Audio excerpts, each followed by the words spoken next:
Pendidikan Calon Guru Penggerak Angkatan 6 Kota Tasikmalaya. Aksi nyata. Modul 1.4 Budaya Positif. Perkenalkan, nama saya Nurjana, calon guru penggerak. Ibu Siti Homsatun SPD, fasilitator. Ibu Hajah Yeyen Marhainia, SPD, pengajar praktek. Rancangan untuk tindakan aksi nyata modul 1.4. Latar belakang. Peraturan di kelas selama ini dibuat oleh guru secara sepihak, sehingga bila ada murid yang melakukan pelanggaran, maka mereka akan mendapatkan hukuman yang cenderung membuat murid malu dan mereka disiplin karena takut. Tujuan aksi nyata: menciptakan murid yang merdeka dan disiplin diri yang kuat, menumbuhkan budaya positif di kelas dengan meyakini nilai-nilai kebajikan universal. Tolok ukur. Terbentuknya keyakinan kelas melalui kesepakatan kelas antara guru dan murid. Murid mampu menerapkan keyakinan kelas yang telah dibuat. Lini masa. Perencanaan. Melakukan koordinasi dengan kepala sekolah tentang aksi nyata modul 1.4, menjelaskan pentingnya budaya positif dan keyakinan kelas, serta meminta izin untuk melakukan diseminasi bersama rekan guru, koordinasi dan kolaborasi dengan teman sejawat tentang aksi nyata yang akan dilakukan. Pelaksanaan. Pembuatan keyakinan kelas dengan membuat kesepakatan kelas bersama dengan murid, mengumpulkan rekan guru untuk mendiseminasikan pemahaman dan penerapan materi budaya positif, yaitu keyakinan kelas dan segitiga restitusi. Refleksi, yaitu melakukan evaluasi terhadap implementasi keyakinan kelas yang telah dibuat. Adapun dukungan yang dibutuhkan antara lain: yang pertama, kepala sekolah, rekan guru, serta murid. Yang kedua, sarana dan prasarana untuk menumbuhkan budaya positif. Dan yang ketiga, orang tua dalam menumbuhkan budaya positif di rumah. Berikut merupakan kegiatan diseminasi yang telah dilakukan di sekolah mengenai pemahaman dan pengalaman penerapan budaya positif. Mohon perhatian, acara akan kami mulai. Assalamualaikum warahmatullahi wabarakatuh. Bismillah, alhamdulillah, wassalatu wassalamu ala rasulillah wa ala alihi wa sahbihi wa mawalah. Asyhadu an la ilaha illallah wa asyhadu anna muhammadan abduhu wa rasuluhu, amma ba'du.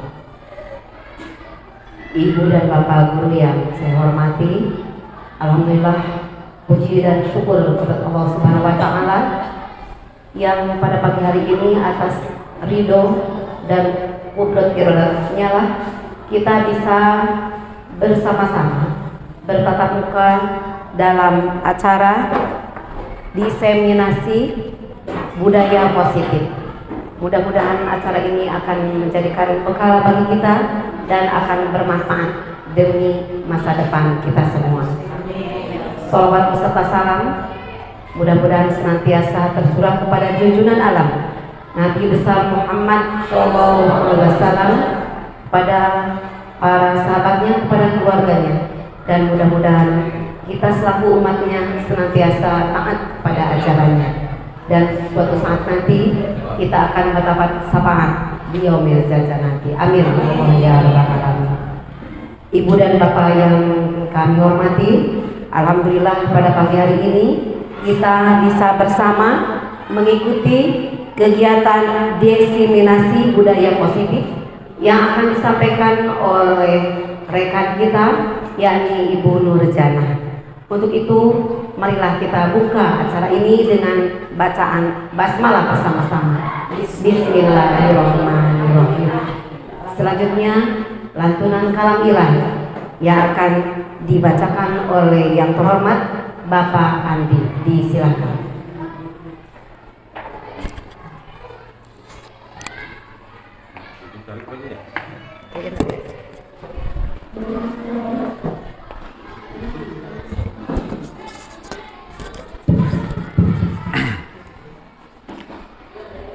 Assalamualaikum warahmatullahi wabarakatuh.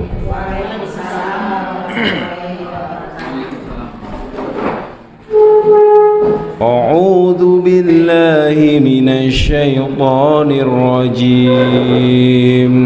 Bismillahirrahmanirrahim. يا أيها الذين آمنوا اتقوا الله يا أيها الذين آمنوا اتقوا الله حق تقاته ولا تموتن إلا وأنتم مسلمون واعتصموا بحبل الله جميعا ولا تفرقوا واذكروا نعمة الله عليكم إذ كنتم أعداء فألف بين قلوبكم فأصبحتم بنعمته إخوانا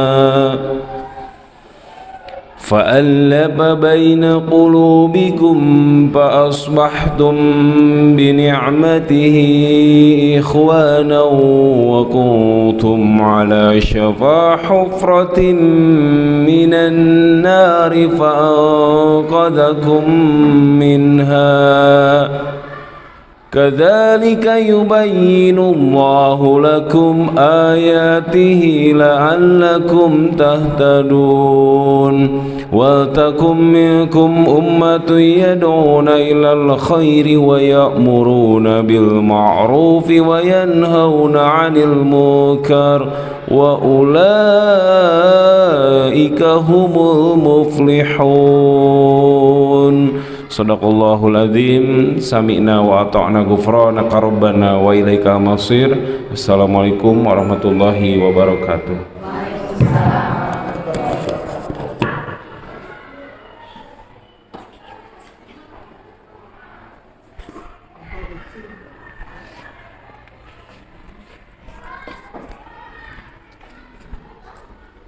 Sadaqallahul azim. Maha benar Allah dengan segala firman-Nya. Mudah-mudahan bagi yang membacakannya menjadi amalan soleh dan kita yang mendengarkannya pun menjadi catatan amal bagi kita semua. Ibu dan Bapak yang kami hormati, disilakan untuk berdiri menyanyikan lagu Indonesia Raya yang akan dipimpin oleh yang terhormat Ibu Nona.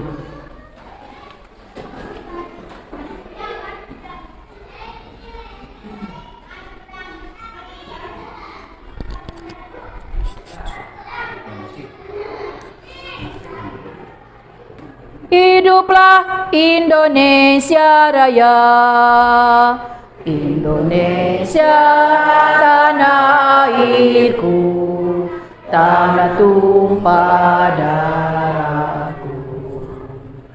Di sanalah aku berdiri, jadi pandu ibuku. Indonesia kebangsaanku, bangsa dan tanah airku. Marilah kita berseru, Indonesia bersatu.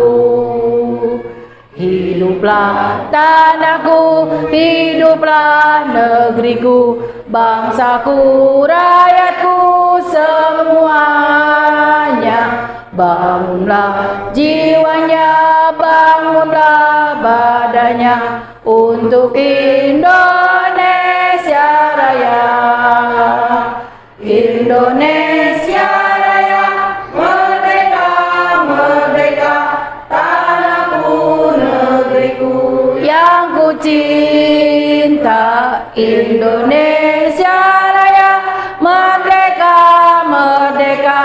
hiduplah Indonesia Raya.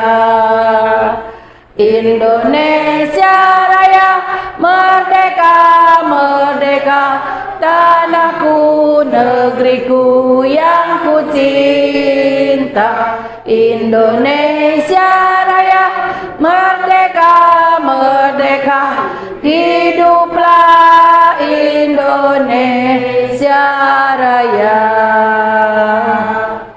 Hadirin silakan untuk duduk kembali.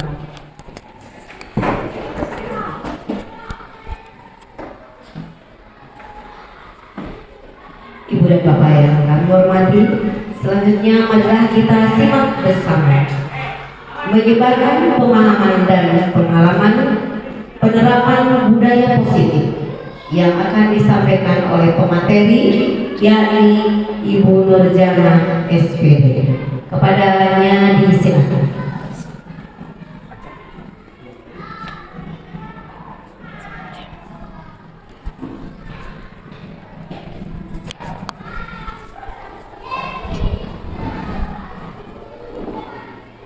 Bismillahirrahmanirrahim.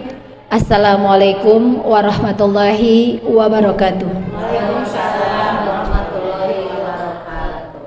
Yang saya hormati Ibu Kepala Sekolah SD Negeri Pajajaran, Bapak Ibu Guru SD Negeri Pajajaran yang saya hormati, pertama-tama marilah kita panjatkan puji syukur kehadirat Allah Subhanahu wa Ta'ala yang telah memberikan begitu banyak nikmat kepada kita semua, terutama nikmat kesehatan dan nikmat kesempatan, sehingga di siang yang berbahagia ini kita bisa berkumpul, bermuajahah dan bertolabul ilmi bersama.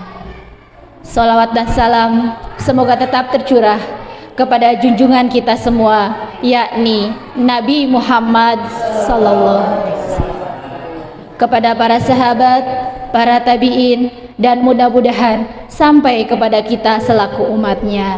Amin ya rabbal alamin. Bapak Ibu guru hebat yang berbahagia, mohon maaf saya izin berdiri di sini untuk menyampaikan salah satu tugas saya di pendidikan guru penggerak. Tidak terasa sudah 2 bulan saya dan rekan-rekan CGP Angkatan 6 mengikuti pendidikan. Dan di akhir modul 1.4 kami mempunyai tugas untuk melaksanakan diseminasi, yaitu menyebarkan pemahaman dan pengalaman tentang penerapan disiplin penerapan budaya positif. Selamat datang Bapak Ibu guru hebat. Mari kita belajar bersama, berkolaborasi, saling mendukung demi terwujudnya budaya positif di sekolah kita tercinta ini, SD Pajajaran.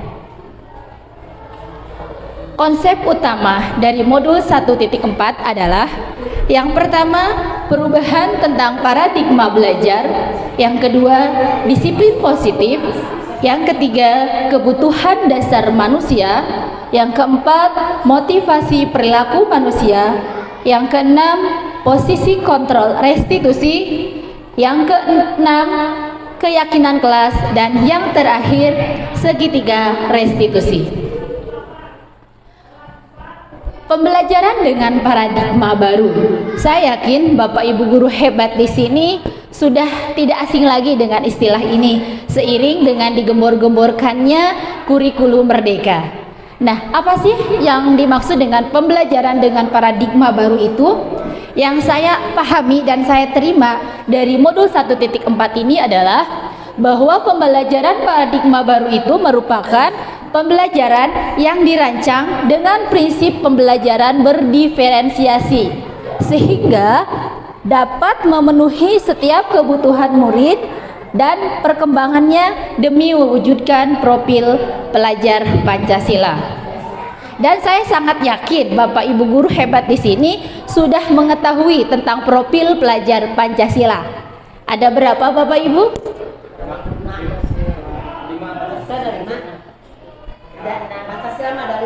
Profil pelajar Pancasila, Bu. Ada? 6. Ada yang sudah hafal? Iya, Nah, pelajar Pancasila, beriman dan bertakwa pada Tuhan Yang Esa dan berakhlak mulia, berkebinekaan global, gotong royong, kreatif dan bernalar kritis. Alhamdulillah, ternyata Bapak Ibu masih hafal ya. Itu merupakan tujuan ya, tujuan dari pembelajaran yang diharapkan oleh pemerintah saat ini, yaitu tujuan yang menurut saya paripurna gitu untuk mewujudkan sebuah mewujudkan manusia yang ideal. Bapak Ibu guru hebat semuanya. Disiplin positif. Bapak Ibu, apa itu disiplin? Pasti sudah tahu ya Bapak Ibu apa itu disiplin? Karena kata-kata itu sering terdengar di telinga kita. Patuh, yang lainnya taat. Iya. Melaksanakan segala yang harus dijalankan dan meninggalkan apa yang perlu ditinggalkan. Iya, bagus. Terima kasih Bapak Ibu tentang pemahamannya tentang disiplin. Nah, di sini di modul 1.4 saya belajar bahwa disiplin itu merupakan sesuatu yang dilakukan oleh seseorang pada orang lain untuk mendapatkan kepatuhan. Betul tadi yang disampaikan bahwa ketika kita melakukan sesuatu untuk dasarnya adalah kepatuhan. Namun kecenderungan umumnya adalah seringkali disiplin itu menghubungkan kedisiplinan itu dengan ketidaknyamanan, bukan dengan apa yang kita hargai atau pencapaian suatu tujuan mulia. Misalkan ketika anak datang ke sekolah sebelum pukul 7, kebanyakan anak itu karena takut. Ya Bapak Ibu, bukan karena sebuah tujuan bahwa saya ingin dihargai atau saya ingin menghargai diri saya sendiri. Kemudian, disiplin positif merupakan sebuah pendekatan dalam mendidik anak dengan membentuk kontrol diri dan kepercayaan diri, sehingga anak mampu berperilaku yang mengacu pada nilai-nilai kebajikan universal, sehingga muncul adanya motivasi intrinsik. Seperti tadi sudah disampaikan bahwa disiplin positif ini yang diharapkan itu muncul dari dalam diri sendiri, terutama kita di sekolah ya siswa. Kita mengharapkan anak-anak disiplin ya karena keinginan sendiri, bukan karena aturan yang telah dibuat oleh sekolah. Nah, bagaimanakah caranya? Nanti kita akan bahas. Lanjut nih. Disiplin di sini bertujuan untuk menumbuhkan kesadaran dan menumbuhkan dan memberdayakan anak tanpa adanya ancaman. Selama ini peraturan di sekolah sering ada peraturan di sekolah itu dibuat dengan ancaman hukuman ya Bapak Ibu tanpa kita sadari, atau mungkin karena saya yang belum paham. Lanjut Bos nih. Nah, berikutnya yaitu kebutuhan dasar manusia.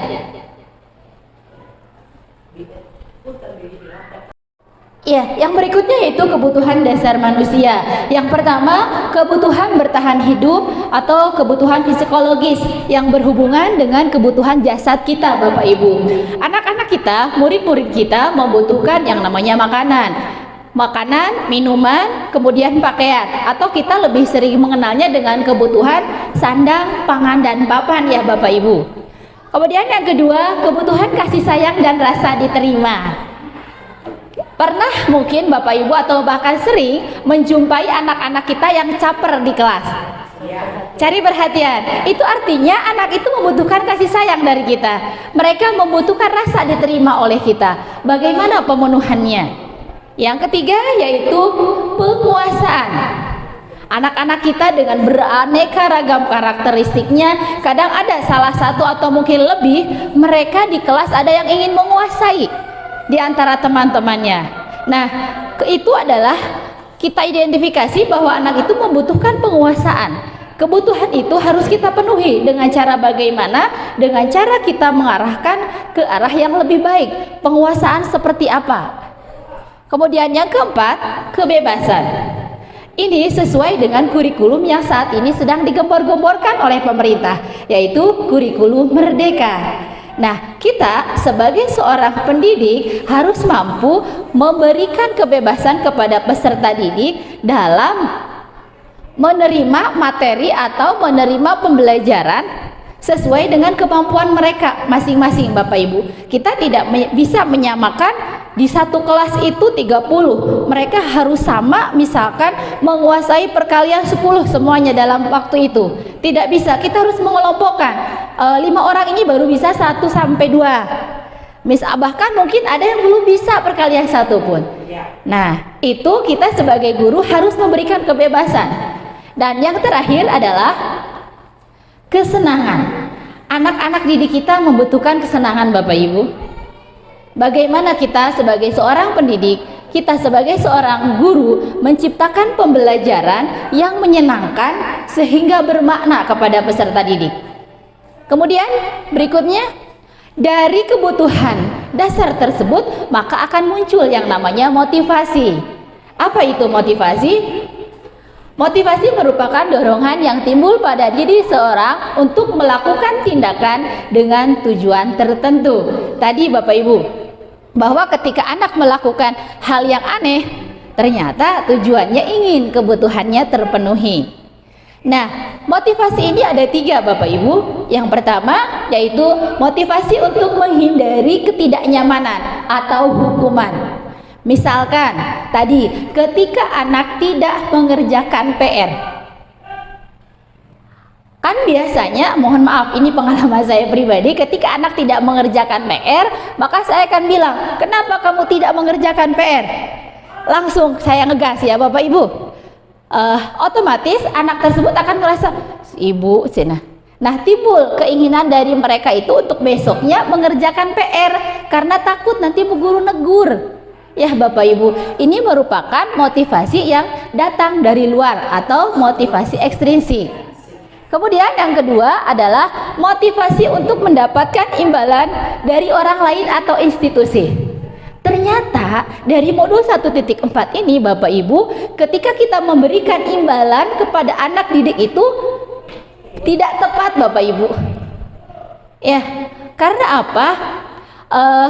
Keinginan dari peserta didik itu nanti akan terhambat. Oh, saya udah mendapatkan penghargaan, ngapain saya harus berbuat lebih baik lagi gitu ya Bapak Ibu. Nah, ini juga termasuk motivasi ekstrinsik. Yang ketiga terakhir yaitu motivasi untuk menghargai diri sendiri. Ini adalah motivasi yang ideal. Dan mudah-mudahan kita sebagai seorang pendidik sudah sampai di tahap ini ya Bapak Ibu. Karena ketika motivasi sudah timbul dari diri sendiri, maka kita akan melakukan sesuatu itu bukan karena orang lain, tapi kita butuh karena saya butuh gitu. Misalkan ketika anak mengerjakan PR karena motivasi dari pribadi, maka dia merasa saya mengerjakan PR karena ini tanggung jawab saya sebagai seorang murid, tanggung jawab saya untuk belajar, bukan karena bu guru atau bukan karena orang tua. Ini merupakan tujuan dari disiplin positif ya Bapak Ibu. Jadi menghargai diri kita sendiri. Kemudian di sini ada konsep disiplin dengan identitas gagal. Yang seperti apakah Bapak Ibu? Yang pertama yaitu tadi hukuman. Ternyata hukuman itu menyakitkan Bapak Ibu. Secara tidak sadar dulu waktu saya SD, ketika saya dimarahin sama guru ya Bapak Ibu, sampai sekarang masih teringat. Tapi saya selalu berpikir positif, oh dengan itu saya bisa lebih maju gitu ya Bapak Ibu. Kemudian tidak nyaman. Memang hukuman itu tidak nyaman. Kemudian yang terakhir, yang ketiga, murid menjadi takut. Betul ya Bapak Ibu, dengan adanya ketakutan itu maka akan membuat murid itu menyembunyikan kesalahannya. Ini pengalaman saya di kelas 2 kemarin ketika anak takut berbicara jujur kepada kita sebagai guru, yang akhirnya mereka menutupi kebohongan-kebohongan itu sampai berulang kali Bapak Ibu. Padahal saya gitu tadinya itu atau awalnya itu marah itu tidak terlalu keras gitu, tapi ternyata dampaknya lumayan sampai anak berbohongnya sudah cukup waktu gitu. Dan yang terakhir, anak menjadi rendah diri karena ketika anak dimarahi sama kita, apalagi di hadapan teman-temannya, malulah ya Bapak Ibu. Misalkan di kelas 2 Deva, ya Bu Teni, Deva itu luar biasa, namun ketika kita marahi dia beda dengan yang lain. Dia malahnya bukan rendah diri, merasa bangga. Itu beda dari yang lain kasusnya Bapak Ibu. Kemudian yang kedua yaitu penghargaan. Penghargaan di sini maksudnya itu penghargaan dalam bentuk reward, barang atau benda Bapak Ibu, atau penghargaan dalam bentuk bintang. Dulu waktu saya belum mengenal modul ini sering memberikan bintang kepada anak-anak. Oh, yang sudah selesai kita beri bintang, yang sudah sampai ini kita beri bintang. Ternyata itu kurang tepat Bapak Ibu. Kenapa? Karena penghargaan itu tidak efektif Bapak Ibu. Karena apa? Ketika anak sudah mendapatkan bintang, anak itu merasa, oh saya udah punya bintang, ngapain saya harus mengerjakan yang lebih gitu. Yang kedua, merusak hubungan atau rasa iri dengan teman lain. Karena apa? Anak itu apa? Ketika temannya mendapatkan misalkan bintang atau penghargaan dari ibu guru, sementara teman yang lain tidak, padahal teman yang lain kemampuannya sama misalkan, tapi tidak dapat, kan iri. Kenapa aku nggak dapat tuh guru gitu kan? Kemudian yang ketiga, mematikan kreativitas. Maksudnya ketika kita memberikan penghargaan kepada murid, maka murid itu akan berhenti di situ. Padahal potensinya murid itu bisa berkembang lebih dari itu. Kemudian menghukum dengan sistem ranking. Ya, alhamdulillah dengan kurikulum kemarin 2013 sistem ini sudah mulai dihilangkan ya Bapak Ibu dengan adanya deskripsi dalam penilaian. Namun di lapangan saya yakin Bapak Ibu sering dihadapkan dengan orang tua yang menanyakan ranking berapa Ibu, ranking berapa. Nah, itu tugas besar buat kita ya Bapak Ibu untuk memahamkan kepada orang tua. Dan yang terakhir, merampas hak untuk menghargai diri. Ya Bapak Ibu, ketika anak sering dihargai oleh kita, dia menjadi tidak terbiasa untuk menghargai dirinya sendiri. Nah, kubu guru mesti hargaan iya gitu kan ya Bapak Ibu. Oke, yang berikutnya, nah ini konsep disiplin dengan identitas sukses. Yang pertama, konsekuensi. Misalkan ketika saya belajar, maka saya akan mendapatkan nilai yang bagus atau baik. Konsekuensi ini merupakan penguatan jangka pendek Bapak Ibu. Monitoringnya berkelanjutan, sistemnya stimulus respon. Ketika kita menyuruh sesuatu, maka anak akan meresponnya. Murid menghormati peraturan karena adanya tadi stimulus respon tersebut. Kehilangan waktu untuk merenungkan kesalahan. Karena apa? Karena tadi ketika kita perintahkan, misalkan anak melakukan sebuah kesalahan, kita perintahkan, dia tidak berpikir bahwa dia salah karena dia langsung diperintahkan oleh kita Bapak Ibu. Nah, yang kedua yaitu restitusi. Nah, ini juga merupakan materi baru bagi saya ketika belajar tentang modul 1.4 budaya positif. Restitusi ciri-cirinya yaitu murid menjadi bertanggung jawab atas kesalahan atau perilakunya. Kemudian fokus pemecahan masalahnya jangka panjang Bapak Ibu. Murid menghormati diri dan orang lain, murid memegang kontrol atas dirinya sendiri, dan bersemangat ketika memperbaiki kesalahannya. Konsep disiplin dengan pendekatan restitusi merupakan cara menanamkan disiplin pada murid yang saat ini dinilai efektif Bapak Ibu. Apa sih restitusi itu? Restitusi merupakan proses menciptakan kondisi untuk memperbaiki kesalahan mereka sehingga mereka bisa kembali kepada kelompok mereka dengan karakter yang lebih kuat. Ciri-ciri restitusi yaitu mereka belajar dari kesalahan. Misalkan ketika anak di kelas ada temannya yang menumpahkan air, otomatis air tumpahnya itu jatuh ke lantai dan membasahi buku temannya. Ketika kita sebagai seorang guru melakukan, misalkan kenapa airnya tumpah, kita tanyakan dulu Bapak Ibu. Maaf Ibu, maka anak itu akan menyadari, diharapkan menyadari bahwa saya salah Ibu gitu ya. Iya, jadi kita tanyakan dulu.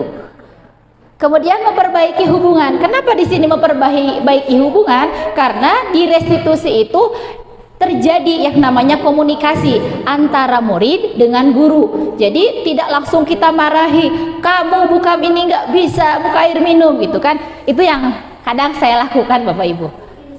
Kemudian sifatnya tawaran bukan paksaan.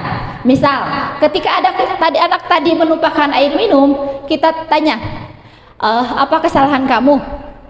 Misalkan anak saya menumpahkan Ibu, nanti dia berpikir maaf Ibu nggak sengaja. Biasanya anak seperti itu ya Bapak Ibu. Kita tanyakan lagi, lalu apa yang bisa kamu lakukan? Kita terus tanyakan dengan apa-apa yang bisa mereka lakukan Bapak Ibu. Kemudian menuntut melihat ke dalam diri. Ketika anak melakukan kesalahan, dengan cara restitusi kita menanggulanginya, maka anak itu dituntut bahwa mengakui sebuah kesalahan itu bukan sebuah dosa Bapak Ibu. Mengakui kesalahan itu adalah keberanian yang luar biasa. Karena banyak dari anak-anak tidak berani mengakui kesalahannya. Kadang melemparkan ke teman-teman, Bu, sampai habis batu itu gitu ya. Jadi mereka tidak berani. Kemudian mencari kebutuhan dasar yang dibutuhkan oleh murid. Seperti tadi ada 5 kebutuhan dasar murid. Ketika anak melakukan suatu tindakan, kita sudah tahu apa kebutuhannya, maka kita dengan mudah dapat menyelesaikan perilaku dari murid tersebut. Kemudian menguatkan karakter bukan tindakan. Jadi yang diharapkan dari restitusi ini terbentuknya karakter dari murid kita, bukan tindakannya. Tadi ketika anak melakukan kesalahan, karakternya adalah bagaimana anak dengan keberaniannya mengakui kesalahan, bukan tindakan untuk menyelesaikan kesalahan tersebut. Ketika kesadaran timbul, maka itu jangka panjangnya yang akan kita dapatkan Bapak Ibu. Dan yang terakhir yaitu menguatkan dan fokus pada solusi. Dengan restitusi kita tidak fokus pada kesalahan anak, tapi kita mencari solusi, dan solusi itu bukan kita yang tawarkan Bapak Ibu, tapi mereka yang gali. Memang tidak mudah, namun kita sama-sama belajar Bapak Ibu. Nah, di sini ada perbedaan. Contoh kasusnya ketika murid sering tidak mengerjakan PR. Ketika dengan menggunakan hukuman, maka guru akan memberikan hukuman itu dengan verbal maupun non-verbal. Misalkan disuruh anak untuk menyapu, disuruh anak untuk menyanyi, dan kadang guru cenderung untuk marah-marah. Ya Bapak Ibu, apalagi kalau sekelas itu banyak yang tidak mengerjakan PR, padahal hukuman itu tidak ada korelasinya dengan tindakan atau perilaku yang dilakukan oleh siswa. Kemudian yang kedua, konsekuensi. Di sini guru memberikan konsekuensi kepada anak untuk mengerjakan PR pada jam istirahat. Atau guru memberikan guru yang tegas kepada anak-anak agar anak-anak itu mematuhi peraturan, terutama tentang mengerjakan PR. Kalau yang konsekuensi ini ada korelasinya dengan pelanggaran atau tindakan yang dilakukan oleh murid. Dan yang terakhir yaitu restitusi. Di sini guru akan menanyakan kepada murid keyakinan kelas mana yang belum dilaksanakan. Ketika anak dapat menjawab, maka kita lanjutkan ke pertanyaan berikutnya, bagaimana menyelesaikan masalah yang sedang dihadapi tersebut, dan guru cenderung terbuka menerima pendapat dan masukan dari murid tersebut. Yang terakhir, murid menghormati diri dan orang lain. Karena apa? Dengan murid menyampaikan pendapatnya, maka dia belajar menghargai diri sendiri dan belajar menghargai orang lain untuk tidak melakukan kesalahan yang diperbuat tersebut. Nah, Sekarang ada 5 posisi kontrol Bapak Ibu. Yang pertama, ini kita ya Bapak Ibu, posisi kontrol ini kita sebagai seorang guru atau pendidik. Yang pertama, penghukum. Kedua, pembuat rasa bersalah, teman, pemantau, manajer. Kira-kira kita sebagai seorang guru sampai saat ini sudah berada di posisi mana?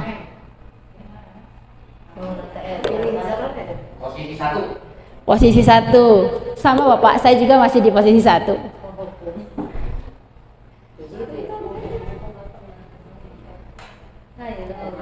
Ya, lanjut.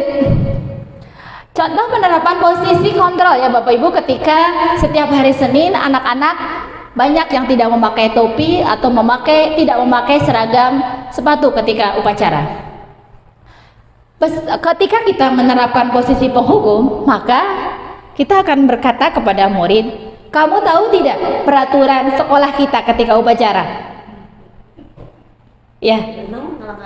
Nah itu. Silakan baris terpisah dengan yang tidak menggunakan topi atau sepatu. Nah, kalau membuat rasa bersalah itu, guru akan berkata lembut tapi cenderung menyudutkan kepada murid.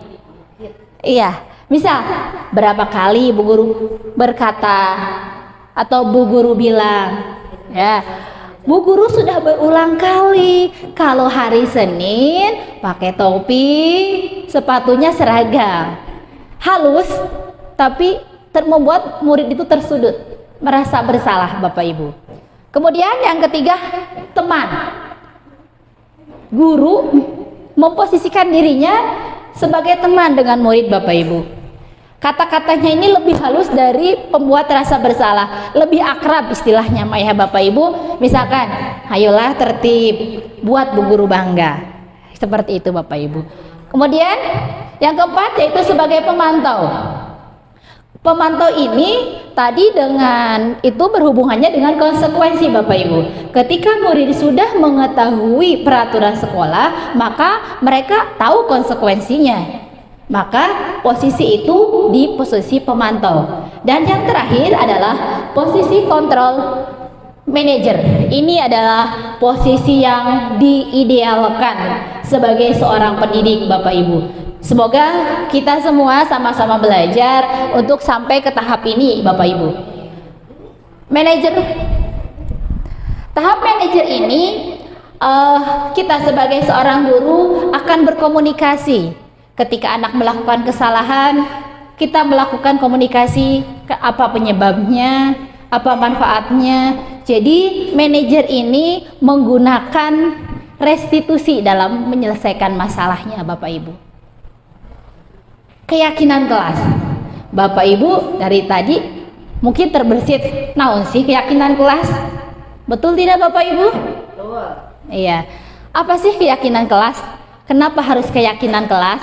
Kenapa bukan peraturan kelas? Di sini saya punya 2 pertanyaan Bapak Ibu.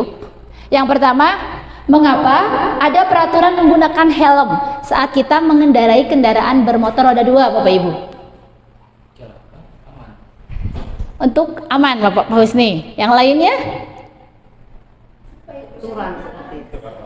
Karena aturan, karena tidak tertangkap polisi. Ya, idealnya ketika kita memakai helm ketika menggunakan kendaraan motor roda 2 adalah ya kebutuhan.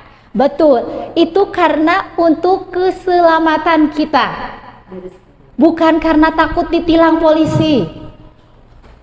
Jadi, walaupun jarak dekat, ketika kita memakai motor dengan kesadaran sendiri itu akan timbul. Saya harus pakai helm karena saya ingin selamat, karena saya ingin aman. Jadi keyakinan itu muncul dari dalam diri, bukan dari orang lain.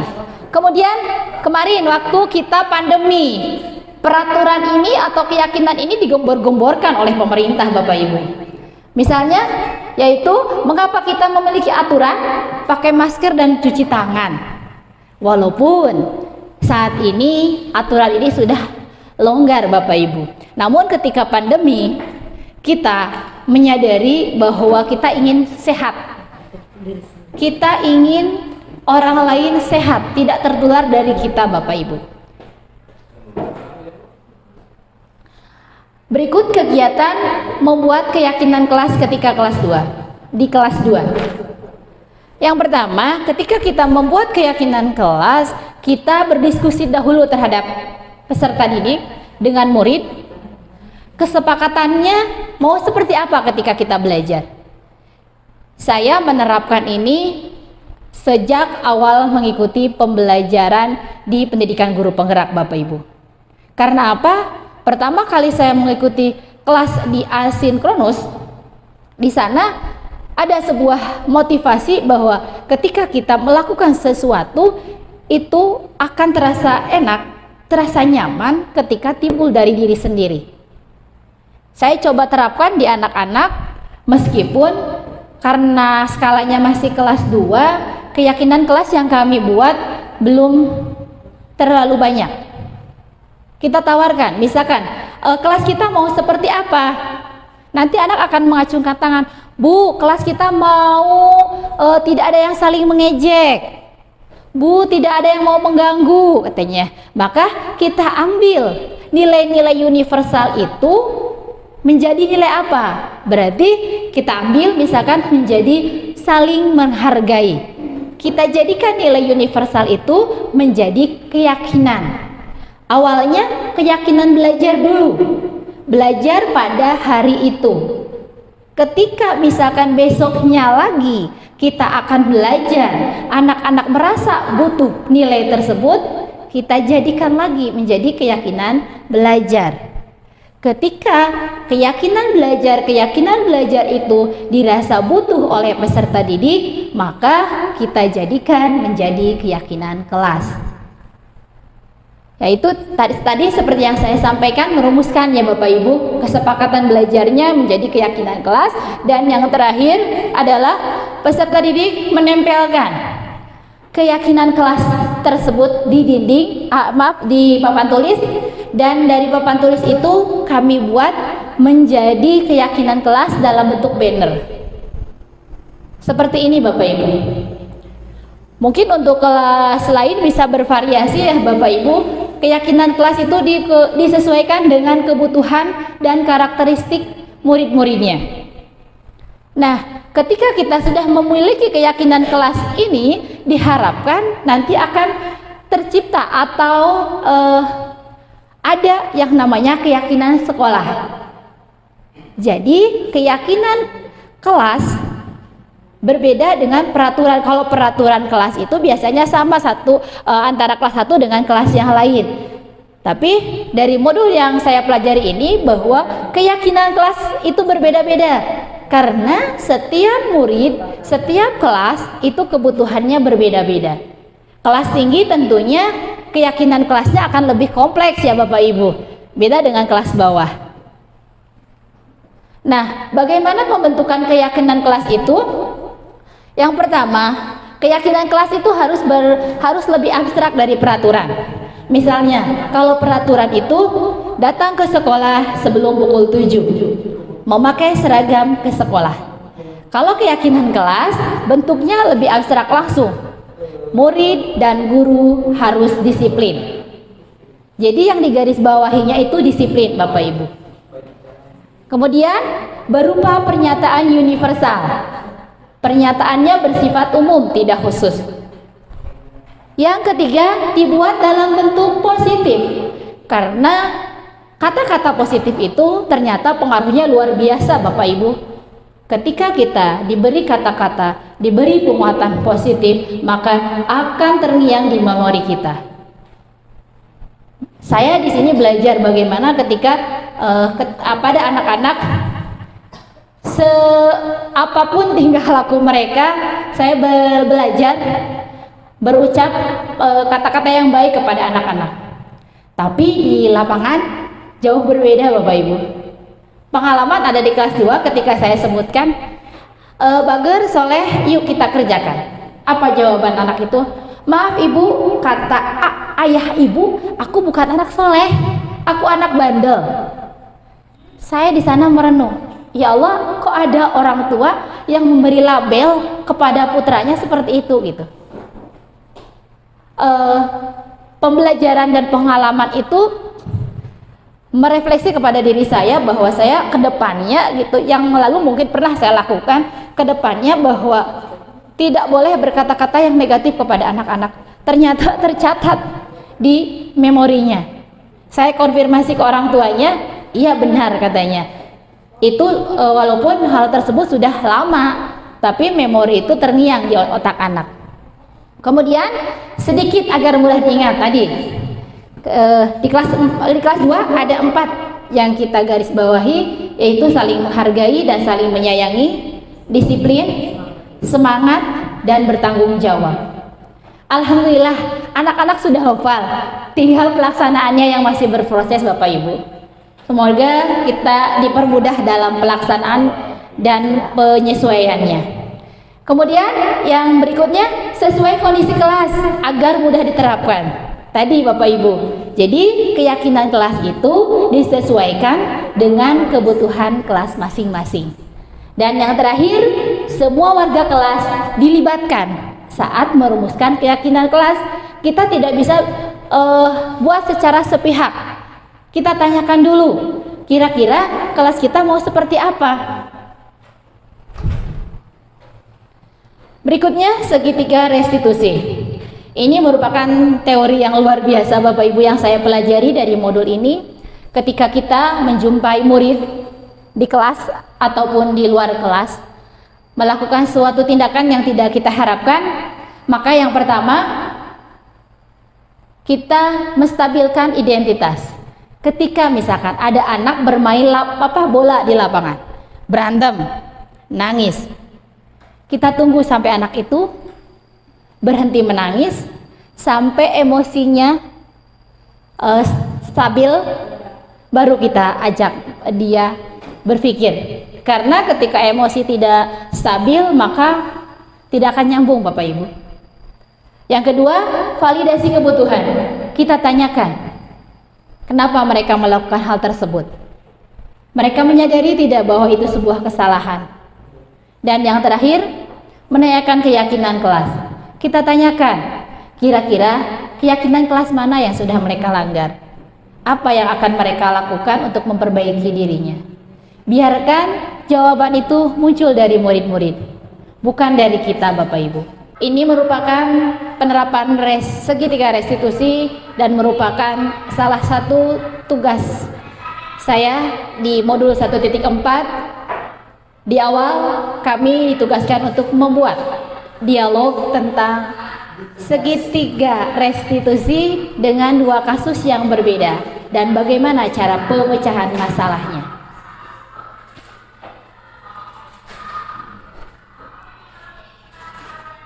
Posisi duduk itu nanti dia tidak sopan.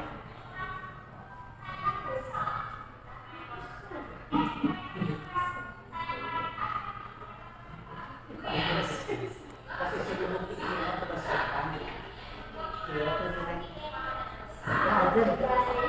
Kalau tidak duduk berdepan. Bisa.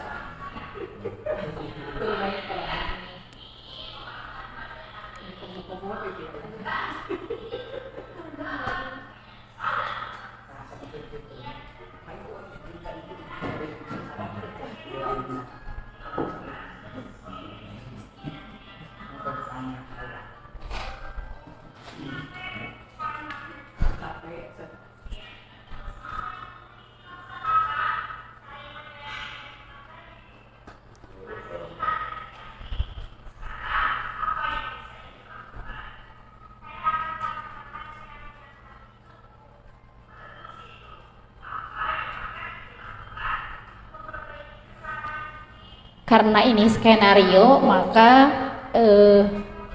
proses atau penerapan segitiga restitusinya berjalan ideal ya Bapak Ibu. Tapi saya yakin ketika di lapangan tidak seindah yang kita bayangkan. Banyak tantangan, hambatan yang akan kita hadapi, yang akan kita temui. Namun kita sebagai seorang pendidik jangan patah semangat sebelum mencoba.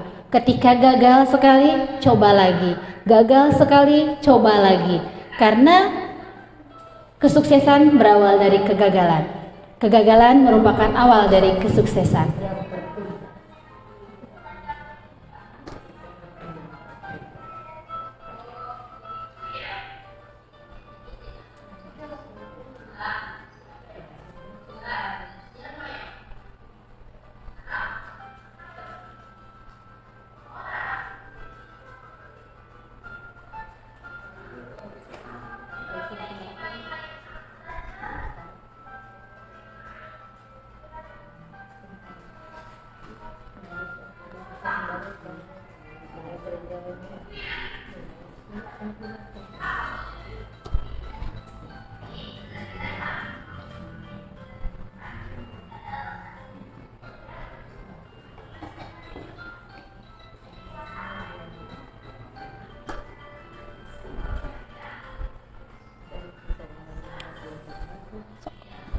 Lanjut bos nih.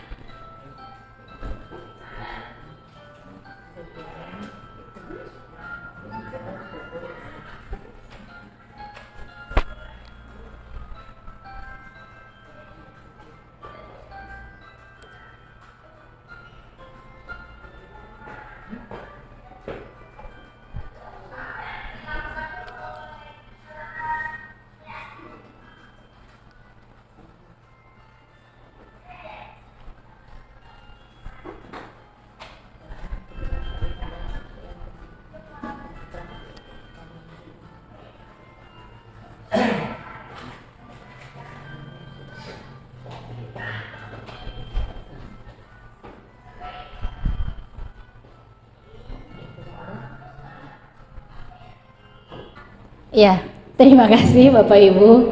Itu merupakan penerapan segitiga restitusi yang kemarin saya laksanakan.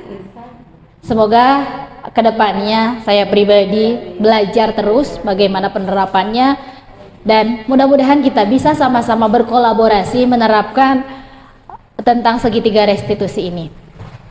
Dalam penerapan program budaya positif, guru harus memiliki standar kepribadian, proporsional, dan sosial yang baik. Guru juga harus mampu merefleksi pada posisi kontrol mana saat ini, bagaimana proses pembelajarannya menjadi among atau panutan yang menuntun murid menjadi insan yang mandiri, merdeka, dan bertanggung jawab. Standar pendidikan nasional. Semoga belajar kita hari ini bermanfaat Bapak Ibu, sehingga kita sama-sama bisa berkolaborasi, bekerja sama mewujudkan profil pelajar Pancasila. Demikian yang dapat saya sampaikan. Mohon maaf atas segala kekurangan. Terima kasih. Assalamualaikum warahmatullahi wabarakatuh.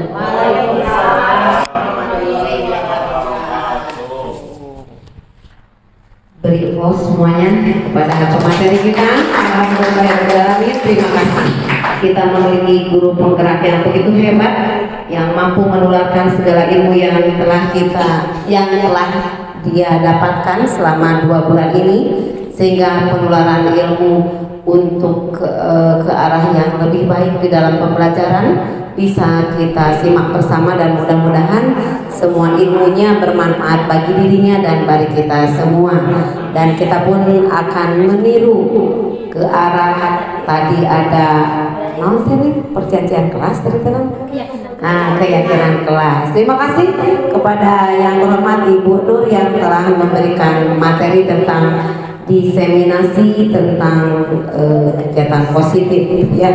Terima kasih sekali lagi. Nah, Ibu dan Bapak, sebagai bentuk bahwa kita juga menyimak dengan benar begitu ya, dan memahami apa yang disampaikan, untuk kali ini kita adakan forum tanya jawab. Disilakan untuk penanya yang pertama. Mangga Pak Jana. Kedua Ibu Nona, ketiga Ibu Gita, keempat Ibu Reni, siapa lagi coba? Nah, untuk Matula, silakan Ibu sini bantu untuk dicatat pertanyaan-pertanyaan. Ya, yang pertama, pertanyaan yang pertama, 1 kali pertanyaan, 1 buah pertanyaan dulu, disilakan kepada Pak Jana.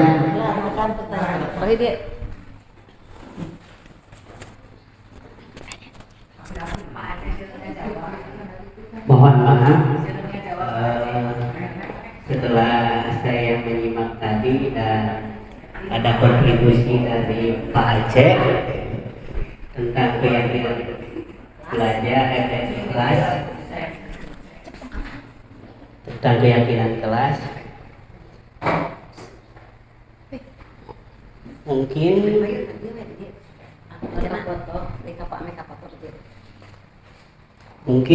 ada, kalaupun misalkan harus ada beberapa hal yang harus ditanyakan, tapi tadi dibatasi 1-2 pertanyaan. Saya hanya menggarisbawahi tentang keyakinan belajar. Apakah keyakinan belajar itu korelasinya dengan situasi belajar dan kegiatan pembelajaran kelas? Bagaimana itu korelasi antara situasi belajar, keyakinan kelas, dan kegiatan pembelajaran atau KBM? Terima kasih. Tepuk tangan buat wacana yang begitu memuaskan, ya. Pertanyaan yang begitu meyakinkan dan memuaskan, dan ini mungkin pertanyaannya akan ditampung dulu. Ditampung dulu untuk yang pertanyaan pertama sudah bacana. Kepada yang kedua disilakan Bu Nona.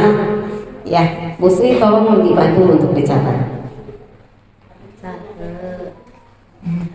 Assalamualaikum warahmatullahi wabarakatuh.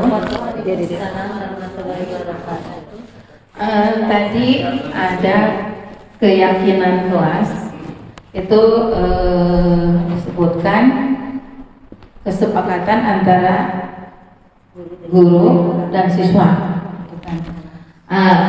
Itu kan ada aturan-aturan yang tadi disebutkan oleh Ibu Nur. Apabila ada seseorang atau seorang anak yang melakukan kesalahannya itu di luar keyakinan kelas, itu bagaimana? Terima kasih. Assalamualaikum warahmatullahi wabarakatuh. Waalaikumsalam warahmatullahi wabarakatuh. Tepuk tangan buat Bu Nona. Terima kasih Bu Nona telah mengamankan dengan pertanyaan yang kedua.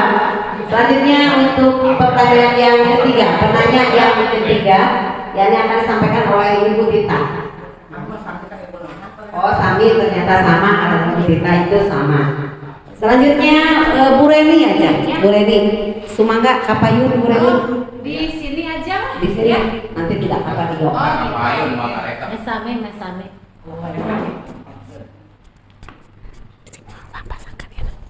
Assalamualaikum warahmatullahi wabarakatuh. Waalaikumsalam warahmatullahi wabarakatuh. Semoga yang menjawab salam dari saya masuk surga semua. Amin ya Allah.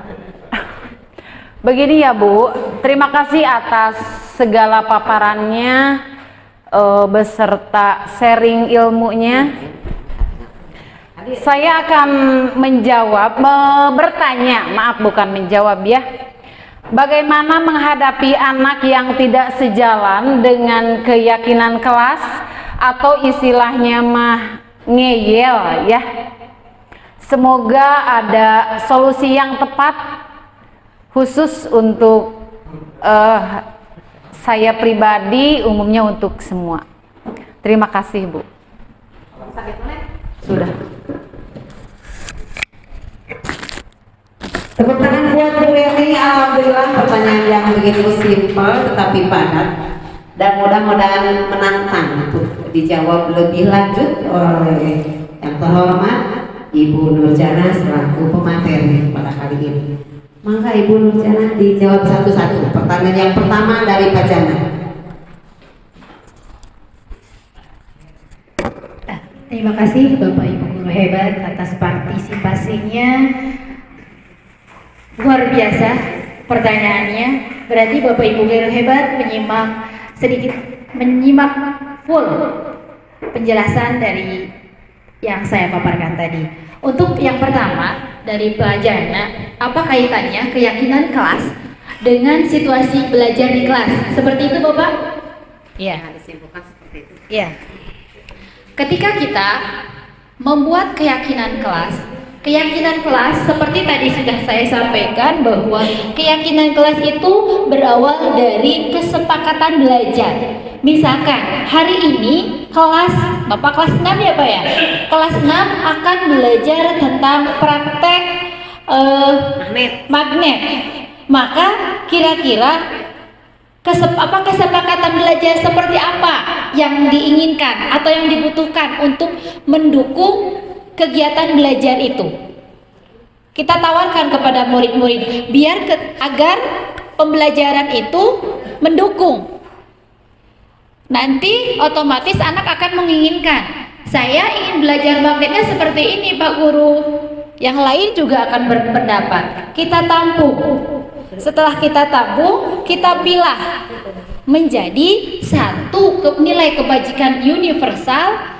Kemudian nilai kebajikan universal itu kita tawarkan lagi kepada anak-anak. Dari tadi pendapat yang sudah disampaikan oleh anak-anak hebat, Bapak membuat satu kesepakatan umumnya menjadi seperti ini. Disetujui atau tidak? Ketika semua anak sudah setuju, maka itu dijadikan menjadi kesepakatan belajar dan keyakinan kelas pada saat itu Bapak. Jadi otomatis kesepakatan belajar dan keyakinan kelas pada saat itu mendukung proses pembelajarannya. Mungkin seperti itu Bapak. Bisa difahami atau mungkin ada Bapak Ibu guru yang akan menambahkan? Jadi pemahaman yang saya terima itu keyakinan kelas itu Pak, jadi bisa berubah setiap hari gitu ya. Tidak jadi menurut pemahaman yang saya terima itu dari penjelasan dan pertanyaan barusan, keyakinan kelas itu dibuat sebagai kesepakatan bersama pada saat mau memulai pembelajaran, sehingga dijadikan aturan main pada pembelajaran tersebut. Jadi keyakinan kelas itu akan berubah-ubah setiap ganti pembelajaran begitu, atau itu paten misalkan selama di kelas 6 misalkan untuk 1 tahun itu keyakinan kelas itu seperti itu yang harus kita ikuti gitu, atau memang harus berubah sesuai dengan kebutuhan pada saat belajar. Terima kasih. Terima kasih Bu Haji. Ini nyambung dengan pertanyaan dari Ibu Nona dan Ibu Reni ya. Tadi bagaimana ketika keyakinan kelas itu tidak ada dalam kesepakatan awal. Jadi keyakinan kelas yang berawal dari kesepakatan kelas ini sifatnya situasional dan kondisional Bapak Ibu. Sesuaikan kebutuhan. Tidak saklek berlaku untuk misalkan 1 semester atau 1 tahun, tidak. Jadi melihat kebutuhan, karena anak-anak kita setiap harinya itu berbeda-beda tingkah lakunya. Kemarin misalkan Rizky baik, nah untuk besoknya karena mungkin ada kebutuhan yang tidak terpenuhi, dia melakukan sesuatu yang ingin mendapatkan perhatian kita. Jadi kalau hari ini Rizky mungkin besok rekannya. Iya, ya seperti itu Ibu. Jadi itulah anak-anak yang kita hadapi ya Bapak Ibu, unik. Jadi keyakinan kelas, kesepakatan kelas itu bisa berubah-ubah, dan setiap walaupun dalam satu jenjang, misalkan kelas 2 ada kelas 2A dan kelas 2B, otomatis kebutuhannya berbeda ya Bapak Ibu. Kelas 2A dengan peserta didiknya yang luar biasa berbeda dengan kelas 2B yang memang di atas, itu disesuaikan Bapak Ibu. Jadi tidak harus sama, tergantung kebutuhan, dan kita tanyakan kembali kepada anak-anak kita, kira-kira ini setuju tidak gitu. Jadi inti dari keyakinan kelas itu kesepakatan antara murid dengan kita, karena kita berdua yang akan menjalaninya bersama dalam pembelajaran, tidak sebelah pihak atau tidak hanya untuk murid, tapi untuk kita juga sebagai seorang pendidik. Kemudian untuk tadi yang pertanyaan dari Bu Reni, tidak ada dalam keyakinan kelas ya Bapak Ibu. Jadi misalkan di kelas 2 tadi ada 4 keyakinan kelas. Nah, tiba-tiba ada seorang murid yang melakukan tindakan yang tidak ada dalam keyakinan kelas tersebut. Ada seorang murid berkata, "Ibu, kan ke ayah keyakinan kelas oke nah." Nah, kita sebagai seorang pendidik merefleksi, oh ternyata ini butuh. Kita tambahkan lagi kepada anak-anak. Bagaimana kalau kita tambahkan? keyakinan kelas yang ini. Ketika peserta didik menyetujui, maka sepakat kita jadikan menjadi kesepakatan belajar dan keyakinan kelas. Mungkin itu Bapak Ibu yang bisa saya jawab. Semoga tidak terpuaskan dan bisa mencari dari sumber yang lain. Terima kasih. Assalamualaikum warahmatullahi wabarakatuh. Oh, terima kasih Bu Nur yang begitu dengan mantap gitu ya, menjawab semua pertanyaan-pertanyaan. Mudah-mudahan yang bertanya tidak puas dan nanti kita akan bertanya kembali, karena alhamdulillah di sekolah kita memiliki guru penggerak yang begitu tangguh ya, dan ilmunya bisa kita serap dan kita laksanakan, kita ikuti, beliau telah menularkan dan kita insya Allah akan mengikuti semua pengalaman beliau sebagai guru penggerak. Mudah-mudahan ilmu yang diberikan bermanfaat Bu Nur untuk diri Bu Nur sendiri khususnya dan umumnya bagi kita semua, insya Allah menjadi amal soleh karena Ibu Nur telah menularkan ilmu pengetahuan yang diterima. Nah Ibu dan Bapak, selesai sudah mungkin acara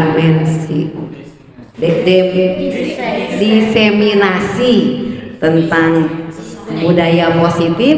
Mudah-mudahan kita akan ketemu lagi di pertemuan yang berikutnya, karena insya Allah Bu Nur sebagai guru penggerak ada tugas-tugas yang harus kita dukung keberadaannya. Demikian mungkin marilah kita berdoa bersama yang akan dipimpin oleh yang terhormat Bapak Usujana.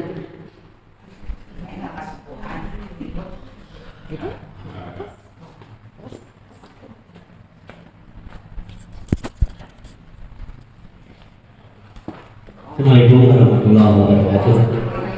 Untuk menutup acara ini supaya acara ini lebih bermakna, mari kita berdoa kepada Allah Subhanahu wa taala. Allahumma sholli wa sallim wa barik. Amin. A'udzubillahi minasyaitonir rajim. Bismillahirrahmanirrahim. Hamdan syakirin hamdan amin hamdan ma'afi ni'amahu wa yukafi majidah. Ya rabbana kama yang bagi li jalali wajhikal karimi wa sultani. Rabbirhamhuma kama rabbayana shaghira. Rabbirhamhuma kama rabbayana shaghira. Rabbirhamhuma kama rabbayana shaghira. Rabbi habli minas sholihin. Rabbi habli minas sholihin. Rabbana hab lana minas sholihin. Astagfirullahaladzim. Astagfirullahaladzim. Astagfirullahaladzim. Ya Allah, berkahilah perjalanan kami dalam mengemban tugas amanah dari-Mu ya Allah. Mudah-mudahan semua ini menjadi jalan menuju ridho-Mu ya Allah. Ampunkanlah semua kesalahan-kesalahanku dalam menjalankan amanah ini ya Allah. Jika terdapat kelemahan dan banyak kelemahan padamu ya Allah. Rabbana atina fid dunya hasanah wa fil akhirati hasanah wa qina adzabannar. Subhanarabbika rabbil izzati amma yasifun wa salamun alal mursalin walhamdulillahi rabbil alamin. Al-Fatihah. A'udzubillahi minasyaitonir rajim. Bismillahirrahmanirrahim. Alhamdulillahirabbil alamin arrahmanirrahim maliki yaumiddin. Iyyaka na'budu wa iyyaka nasta'in ihdinas siratal mustaqim siratal ladzina an'amta 'alaihim ghairil maghdubi 'alaihim waladdallin. Terima kasih. Assalamualaikum warahmatullahi wabarakatuh. Waalaikumsalam warahmatullahi wabarakatuh. Mudah-mudahan doa kita dikabulkan Allah Subhanahu wa taala.